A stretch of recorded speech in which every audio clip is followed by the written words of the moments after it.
Hey guys, thank you for joining us again at Car System Installation. Today we're going to show you a remote starter installed on Porsche Cayenne 2013. We have installed a system that will work from the original key. So all we have to do is press the lock button 3 times. The vehicle will receive the command, the ignition will turn on, and in a few seconds the car will crank.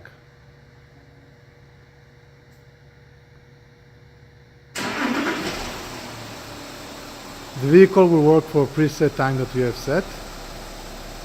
You do have a takeover, so you can come into the vehicle, just unlock the doors, put the key in, turn the ignition to the on position, and drive away. You can also turn off the vehicle by pressing the lock button 3 times again.